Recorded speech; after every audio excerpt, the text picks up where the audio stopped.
É isso mesmo, olha só, a gente está aqui se movimentando, porque essa é a sexta semana Rede Pedagógica Arte e Movimento, a sua formação continuada, 100% gratuita, 100% online e com certificado de 120 horas, certificado gratuito, sem nenhuma taxa, que você poderá emitir ainda hoje na plataforma de cursos online da Rede, o seu ambiente virtual de aprendizagem.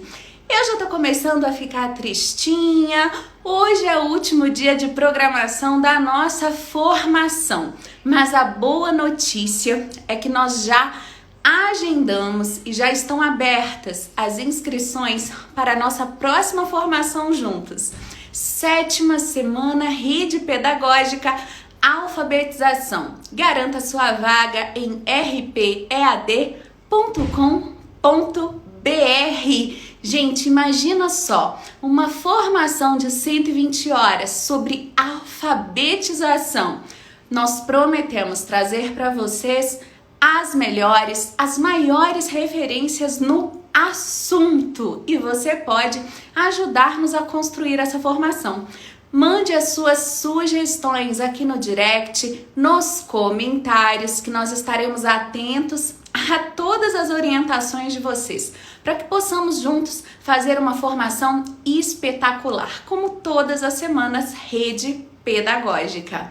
Boa noite, vamos chegando, está só começando. Hoje nós temos aqui dois excelentes mini cursos, gente, mini cursos necessários. É claro que durante toda essa formação nós falamos sobre BNCC, mas não nos aprofundamos ainda no que diz a BNCC a respeito da arte, da educação física. É por isso que já em instantes estaremos ao vivo com a doutora Andréia Martinez, que vai falar sobre a arte e o movimento na BNCC, na educação infantil. E logo mais às 20h30 estaremos com Daniela Lobato para falarmos sobre BNCC e ensino fundamental. Fica ligado aqui na Rede Pedagógica. Ainda hoje você vai poder emitir o seu certificado se você concluir toda a trilha de aprendizagem que está disponível na plataforma. Eu já vou adicionar aqui na nossa transmissão professora Andréia. Professora Andréia. Prontinho, enviando. E, gente, olha só. Essa minha caracterização de hoje, né? Essa minha tiara. Olha que tiara mais linda, gente, de sol. Ela faz referência ao Festival de Cinema de Gramado, né? A gente tem aí o reconhecimento de atores e de produções brasileiras com a estatueta do Oscarito, com a estatueta do Kikito. É por isso que eu tô de sol hoje, Andréia. Gente, mas tá linda! Não é linda essa tiara, gente? Já quero o Festival de Sol. Eu até acompanhei, né, a sua participação ao longo dessa semana, cada maquiagem, cada figurino, um mais espetacular do que o outro. Ô, querida, muito obrigada. Faço com muito carinho para todos vocês, para todos os participantes da rede, que é para o pessoal não desanimar, continuar estudando, continuar investindo em formação continuada. Porque, Andréia, você sabe, né? O tempo do professor é escasso, é precioso e muitas vezes tirar desse tempo que a gente não tem para estudar é sempre um sacrifício, né, Andréia? É verdade, mas a gente precisa investir na nossa formação sempre, né? Eu acho que todo profissional precisa estar investindo na sua formação, ainda mais o professor. A gente tem que constantemente aí estar lendo, estudando, discutindo com os colegas, né? Estar atento às novas discussões acerca da educação. Você, Andréia, é uma professora que está sempre estudando, sempre aprendendo, né?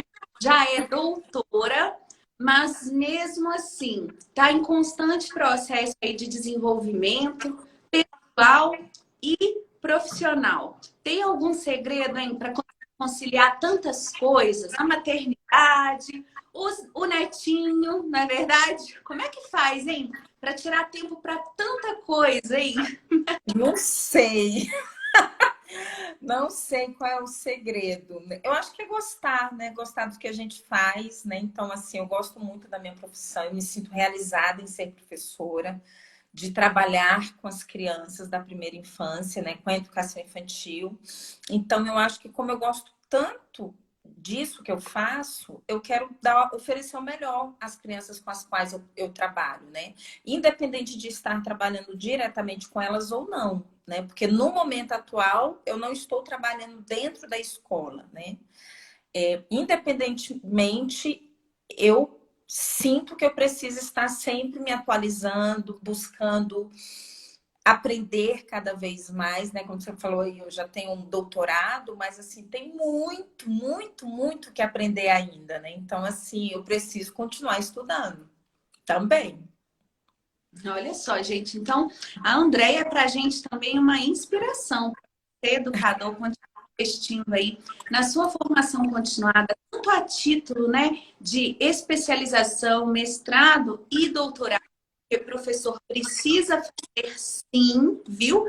Mesmo o professor da educação infantil, não pense que isso não é para você, porque é sim, tanto a título de cursos livres, cursos de extensão, investir em uma boa bibliografia técnica, ler livros literários. É uma coisa que a gente ressaltou aqui durante essa semana, a importância do professor ser também um leitor, né, de obras literárias, um consumidor do cinema, do teatro. Tem que investir, gente, tem que investir. O melhor investimento que a gente faz é a gente mesmo. Eu também acho.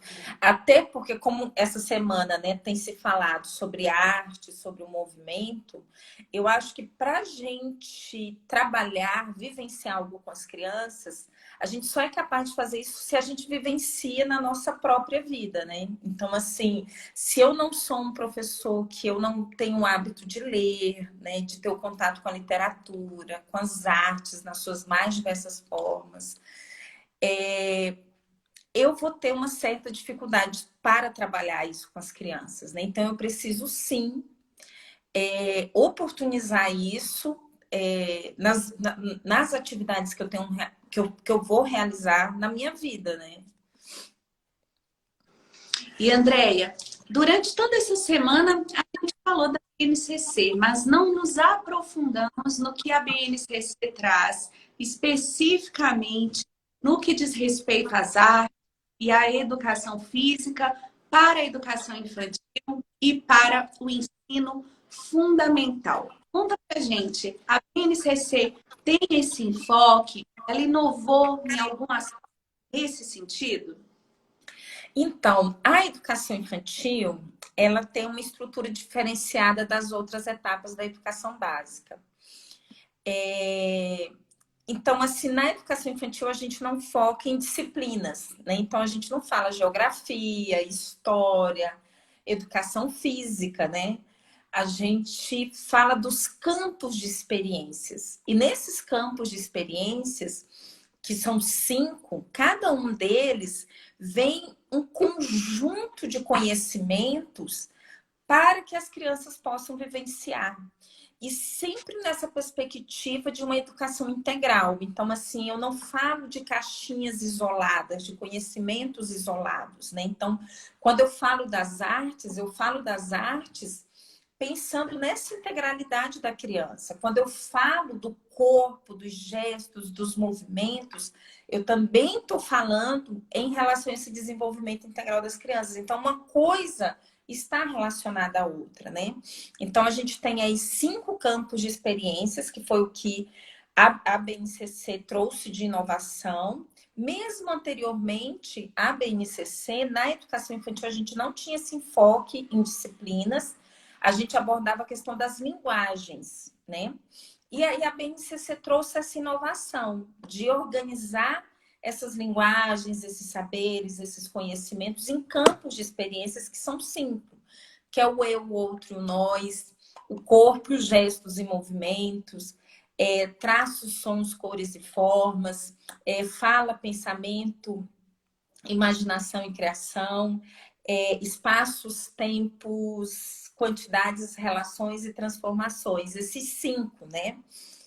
E aí, às vezes, quando a gente vai pensar assim, especificamente sobre essa questão da vivência do corpo e do movimento, a gente tem essa tendência, apesar da BNCC ter essa organização integral, né, trazendo essa totalidade, e são 5 campos de experiências, a gente, como tem a gente teve uma educação muito fragmentada, né? Isso aí já é uma questão histórica na nossa formação. E aí a gente tem essa tendência a fragmentar. Aí quando a gente pensa assim, eu vou trabalhar o corpo e o movimento, então eu vou trabalhar isoladamente o campo de experiência, corpo, gestos e movimento. Não, a ideia não é essa. A ideia é exatamente trabalhar esse campo de experiências, claro que nesse sentido ele se sobressai, mas pensando também os outros campos de experiências, né? Dialogando com os outros campos de experiências. Então, sempre de forma integrada, né? Assim como a formação do educando, o produto, né, dessa formação vai ter um desenvolvimento integrado, o processo também acontece de forma integrada e nunca isolada. Eu vejo muito professores com dificuldade de alocar as competências, os campos de experiência nos planos de aula. Agora eu estou trabalhando qual competência, estou desenvolvendo, né? Qual campo de experiência. E aí fica aquela preocupação de fato, encaixotar o conteúdo, né? Para que a gente possa fazer um registro, para que a gente possa fazer um plano de aula e até para que a gente possa fazer uma avaliação. Nesse sentido, o que você recomenda? Quando a gente vai fazer uma avaliação, como é que a gente pode fazer uma avaliação integrada e não fragmentada? Porque quase sempre a gente precisa elaborar um instrumento. E para isso, eu acho que fatidicamente a gente acaba fazendo alguns recortes. Não é verdade? Então, eu acho que a gente precisa... O Paulo Fock, né, que é uma referência na educação infantil do nosso país, ele sempre traz essa questão que a gente precisa partir dos direitos de aprendizagem e de desenvolvimento das crianças. Então, quais são esses direitos de aprendizagem e de desenvolvimento, né? A BNCC traz 6 direitos de aprendizagem e desenvolvimento, que é o conviver, o brincar, o participar, o explorar, o expressar e o conhecer-se, né? Então, assim, eu acho que quando a gente pensa uma organização, a organização do nosso trabalho pedagógico, vai fazer um planejamento e a gente parte desses direitos de aprendizagem e desenvolvimento, eu acho que a gente tem menos risco de fragmentar esse conhecimento da criança, né? A gente tem maior possibilidade de estar... Porque eu vou pensar assim, eu vou trabalhar as artes, mas considerando que essas artes, a criança ela precisa brincar, ela precisa participar, ela precisa se expressar, né? Ela precisa conhecer-se. Então, você vai acabar trazendo diferentes campos de experiências e nesses campos de experiências você vai detectar diferentes objetivos de aprendizagem e desenvolvimento para estar trabalhando com as crianças. Lembrando que esses objetivos de aprendizagem e desenvolvimento que estão expressos lá na BNCC em relação à criança. Quais são os objetivos que as crianças precisam aprender, precisam conhecer para que elas possam se desenvolver, né? Então, assim, um ponto que é importante a gente destacar, é claro que a BNCC, ela traz na introdução as competências gerais para toda a educação básica, né? Mas quando você pega especificamente a parte da educação infantil, em nenhum momento vem esse destaque à questão das competências e habilidades. Então, o destaque está nos direitos de aprendizagem e desenvolvimento das crianças, e é isso que a gente não pode perder de mente, sabe? Assim, eu preciso focar nesses direitos de aprendizagem e desenvolvimento, né? e oportunizar às crianças essa vivência de todos os campos de experiências de forma integrada. E aí, quando eu entrar em cada um daqueles campos de experiências, eu vou encontrar ali objetivos de aprendizagem, desenvolvimento, né? Que as crianças vão estar aprendendo e contribuindo assim para o desenvolvimento delas. Viu só, gente? Uma dica aí da Andréia para você. Foque nos dias de aprendizagem. Dessa forma, não tem como errar. Mesmo na hora de elaborar o seu planejamento, o seu registro. Porque a gente sabe que o registro também é importante, né? Essa documentação do trabalho do professor. O processo de avaliação também pode ser conduzido com foco nos direitos de aprendizagem e não necessariamente na questão das competências, viu? Isso.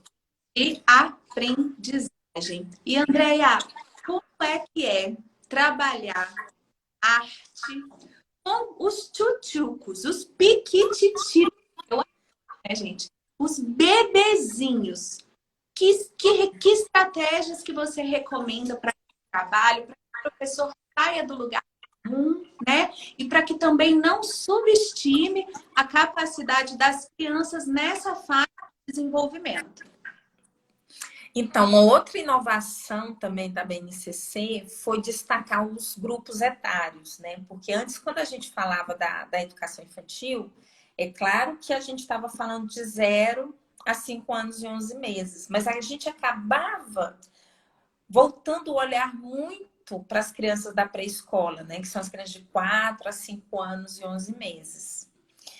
E aí, quando a BNCC destaca que a gente, na educação infantil, a gente tem um grupo de bebês, que a gente tem um grupo de crianças bem pequenas, né? Além das crianças pequenas, a gente pensa assim, meu Deus do céu, como que eu vou trabalhar arte com bebê, né? Quem é professor aí está trabalhando com bebês. Como que eu vou trabalhar a arte com crianças bem pequenas, né? Que são aquelas de 1 ano e 7 meses a 3 anos e 11 meses. É possível, sim, trabalhar arte com todos eles, né? Com os bebês, com as crianças bem pequenas e com as crianças pequenas. A primeira coisa é perceber a criança como um ser capaz, como um ser potente, um ser que está em pleno processo de desenvolvimento, que está se percebendo, percebendo o mundo à sua volta, percebendo o outro, né? E se percebendo dentro desse mundo, né? Então a gente precisa olhar mesmo o bebê como um ser capaz e tentar ampliar o leque de possibilidades, né? Você falou aí, Érica, que eu agora estou vivenciando esse momento, além de ser mãe, né? As minhas filhas já todas criadas. A caçula está com 21 anos de idade. E agora eu estou vivendo essa nova experiência de ser vó, né?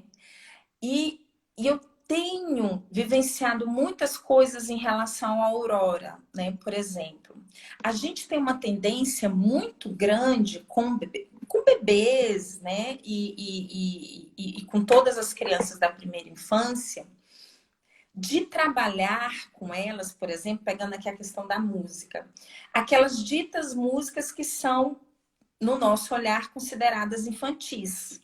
Então, a gente coloca para elas muito dessa enxurrada do que é produzido voltado especificamente para o público infantil. Mas é importante também a gente ampliar esse leque, né? Esses dias mesmo, quando eu estava com a Aurora aqui em casa, eu fico com ela 2 vezes na semana, eu coloco para ela ouvir, por exemplo, Nana Caymmi, né? Caetano, Gil, sabe assim, ampliando esse leque e também trazendo o repertório para além do nosso país, né? Trazendo outras, porque o idioma é diferente, aí essa sonoridade diferente, a criança já vai ali ouvindo, né? Percebendo que tem uma diferença, né? Então, eu acho que uma grande dica aqui que eu dou para vocês é olhar o bebê como um ser capaz e um ser que está em pleno processo de desenvolvimento. Então, quanto mais experiências ele tiver, mais materiais ele vai ter né, para estar ali aprendendo e se desenvolvendo, né?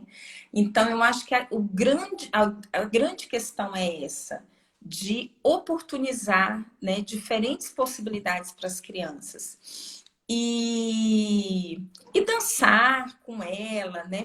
Já começar a fazer jogos teatrais com a criança, mesmo ela muito pequenininha, a gente começa a fazer essas brincadeiras de alterar a nossa voz, de criar personagens, de contar uma história e trazer nessa sonoridade, de essa brincadeira de esconde para bebês, por exemplo, né?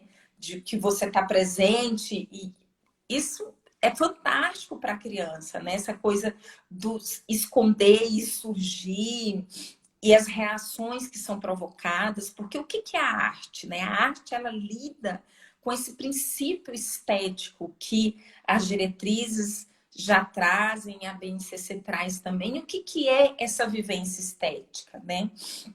É essa vivência também das emoções, né? Da sensibilidade. Então, tendo todo essa vivência, a criança ela vai, nossa, ter assim um leque de possibilidades para estar se desenvolvendo, né? E sempre considerar que é um direito da criança ao seu desenvolvimento integral. A gente sabe que há uma cobrança muito grande nos anos iniciais em relação à alfabetização. Você falou aí que a próxima semana vai ser em relação à alfabetização, mas a gente já sente essa cobrança na educação infantil também, de alfabetização, né? Tanto da língua materna como da linguagem matemática. E aí, às vezes, a gente esquece que o nosso aprendizado não se limita apenas a aprender a ler, escrever, conhecer os números e fazer contas, né? A gente precisa das artes também. A gente precisa se movimentar também. Então, a gente precisa fazer uma organização do nosso trabalho pedagógico, considerando todos esses conhecimentos, todos esses saberes que estão lá nos campos de experiências. Olha só, doutora Andréia Martinez aqui, dando excelentes dicas para que a gente faça um trabalho com a arte na educação infantil, inclusive na creche, sem subestimar a capacidade das crianças.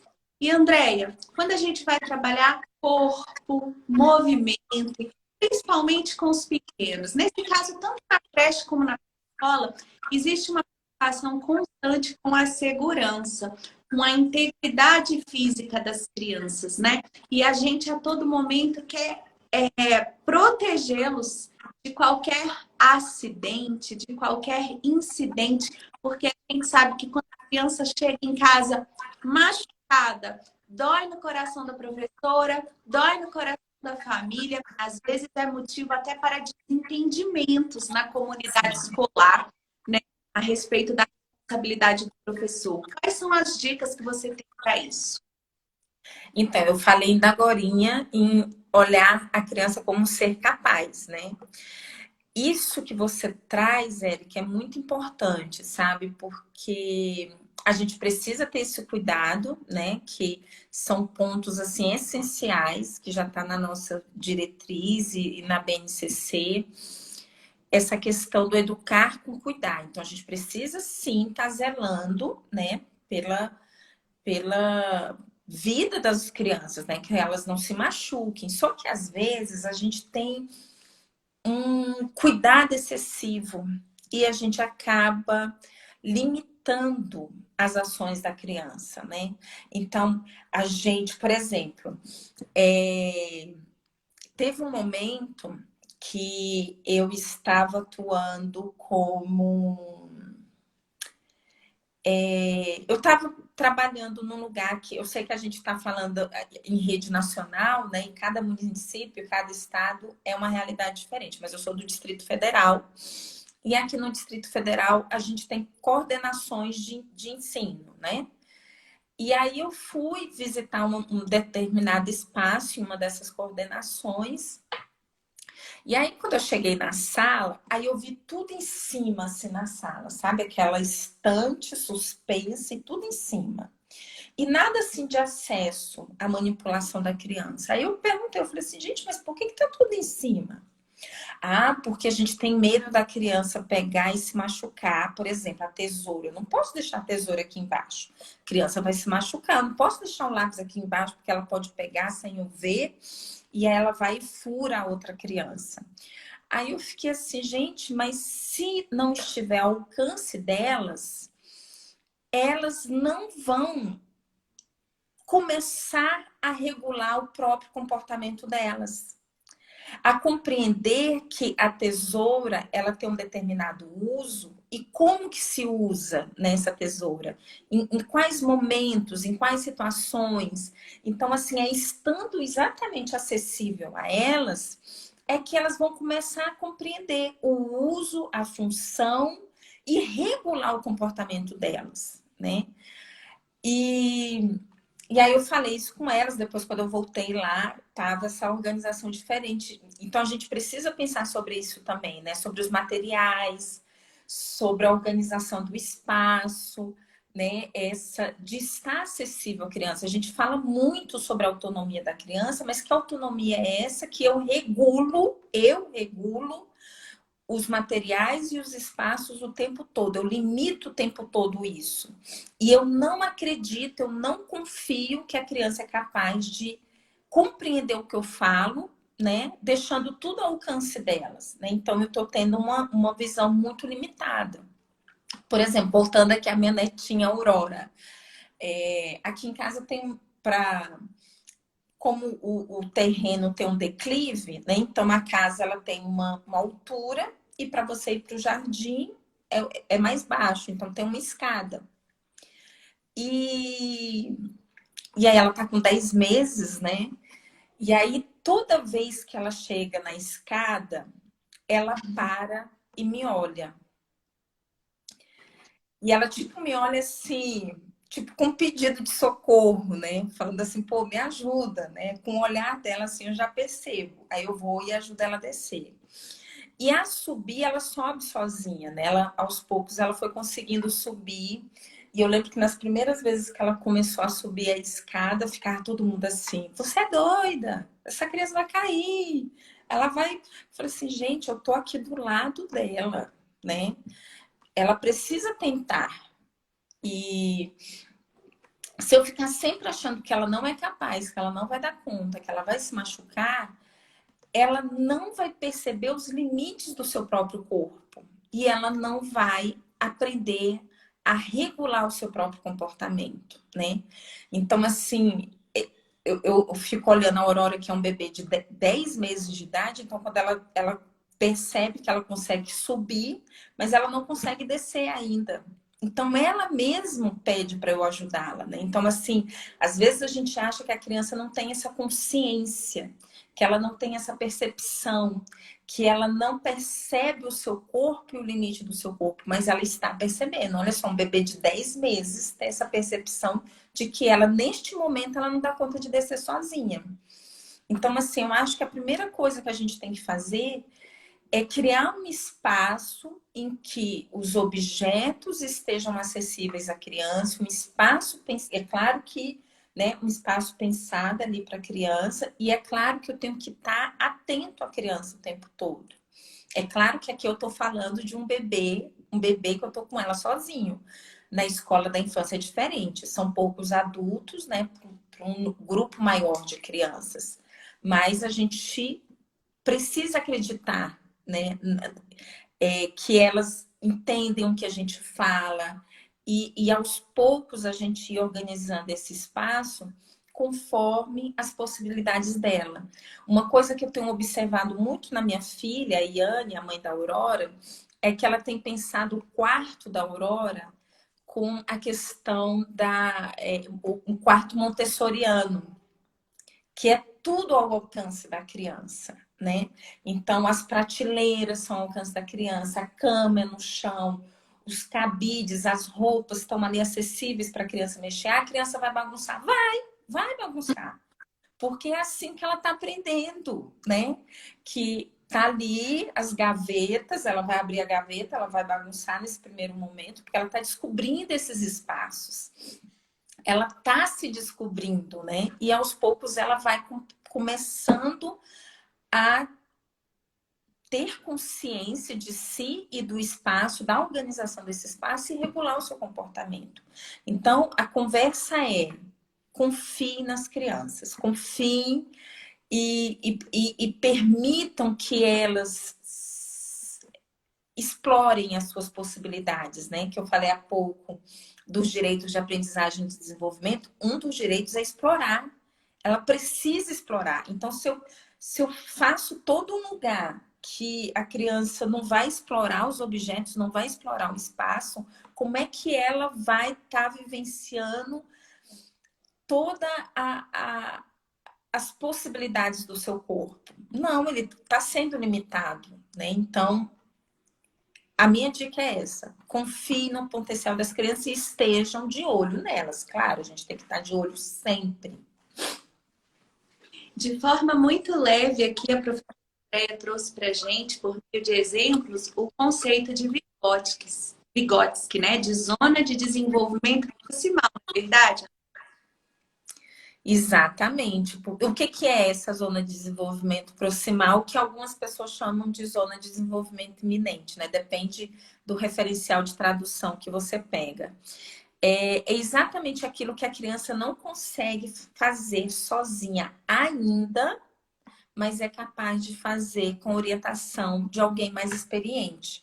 E alguém mais experiente pode ser uma criança mais velha, pode ser um adulto, né? Pode ser alguém da família, pode ser algum profissional da escola. Então, assim, por exemplo, isso que eu falei para vocês de descer a escada. Vamos supor que na escola da infância que vocês estão trabalhando tem algum degrau. Então, a criança vai chegar ali, ela não vai dar conta. Então, você vai ajudar ela a descer, mostrando as possibilidades de como que ela pode descer aquele degrau.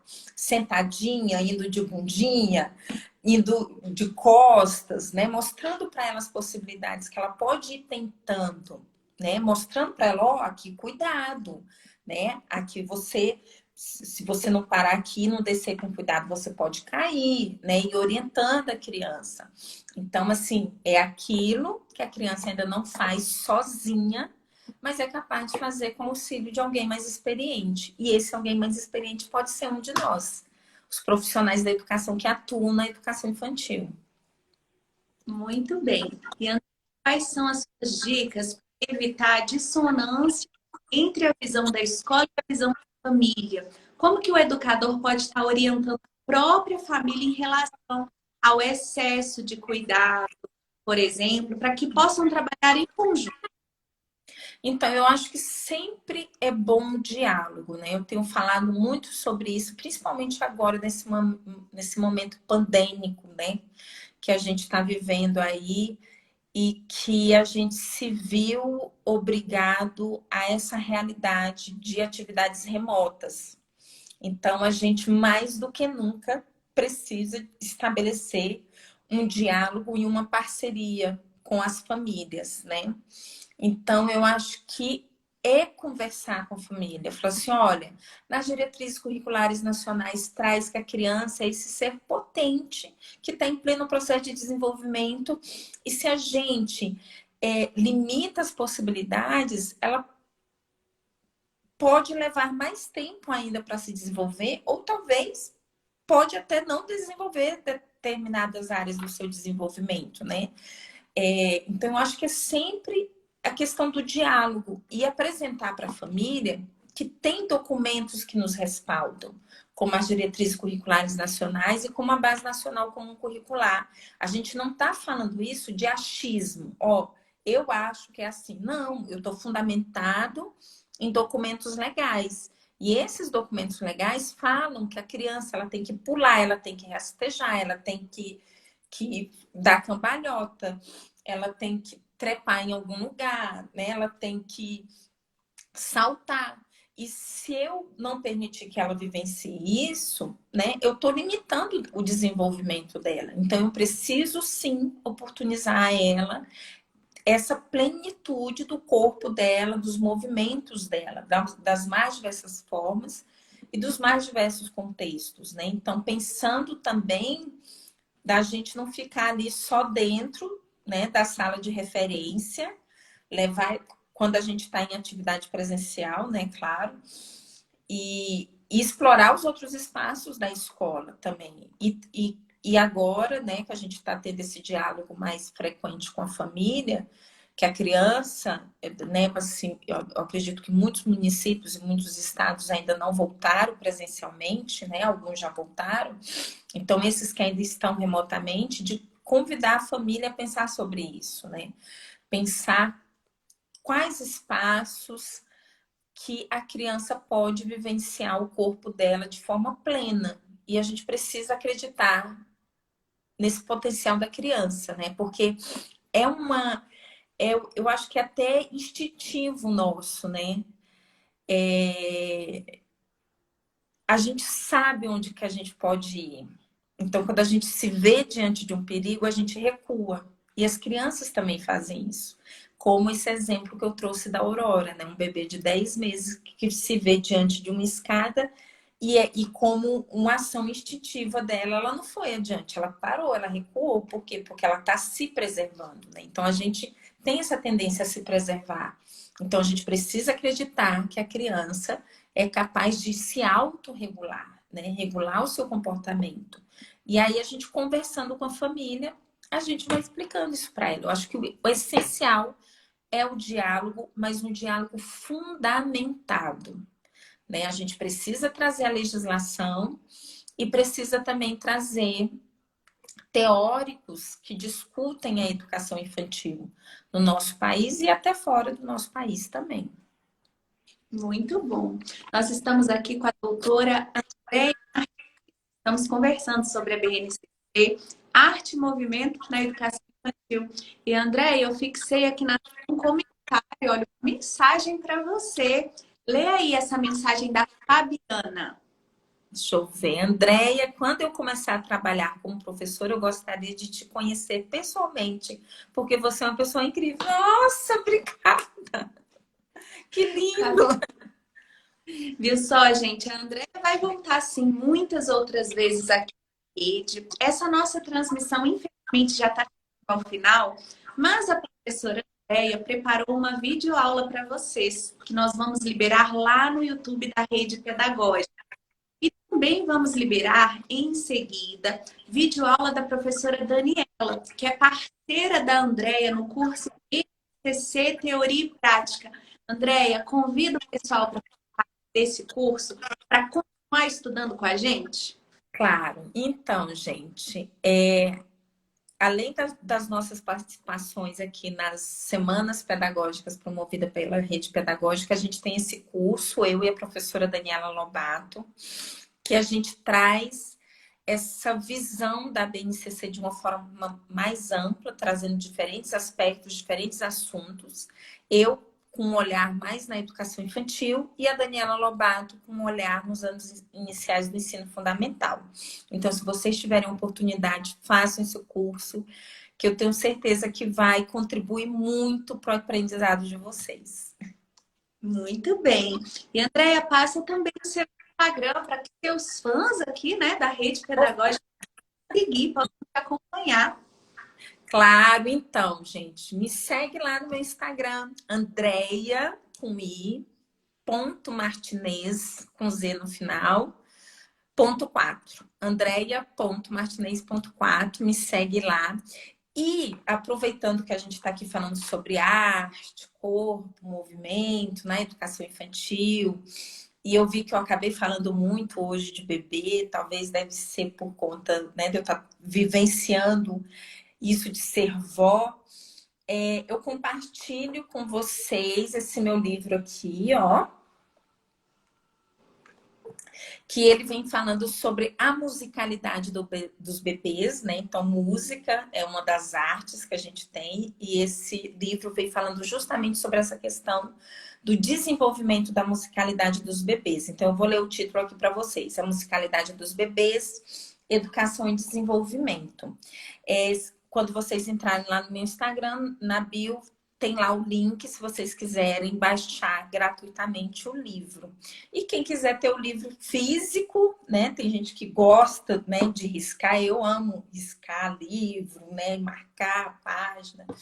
Aí entre em contato comigo lá pelo direct, né? Que a gente conversa. Mas se quiser ter ele digital, tá lá gratuitamente, só ir lá no link que vocês baixam o livro tranquilamente. E aí, Érica, eu queria aproveitar e doar um livro para você. Eu vi que está tendo vários sorteios, né, ao longo da semana. Aí, se você quiser ir sortear um dos meus livros, aí pode sortear também. Depois você passa aqui em casa, pega e manda pro Tá. Felizardo, pro sortudo. Toda certeza. Muito obrigada, Andréia, pela oferta. Mais uma vez, muito obrigada pela sua participação. Parabéns aí pela sua explanação, que traz muito do conhecimento que você adquiriu ao longo da sua formação e traz também da sua vivência, né, como professora, como mãe, como avó. Adoramos ouvir as histórias da Aurora. Ó, um beijo para a Aurora também. Pois é, gente, estou encantada com a minha netinha. E logo tá chegando outra aí, o Martim. Olha só, vem muito para Andréia, pôr em prática, né? É, Tudo os bebês da pandemia. tá certo. Andréia, muito obrigada. Agora nós vamos lá para o YouTube da Rede Pedagógica para assistir a sua videoaula. Confere lá nos comentários as opiniões, né? Toda a participação do pessoal que vai lá assistir com a gente, tá bom?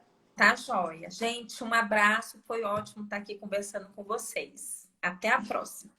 Até, pessoal. Agora é no YouTube, no canal da Rede Pedagógica do YouTube. Corre lá para você assistir a videoaula da Andréia. Vamos liberar também em seguida a videoaula da Daniela. A gente retorna ao vivo aqui às 20h30 para uma live, mais uma transmissão ao vivo para vocês. Até daqui a pouco. Tchau. Tchau, tchau.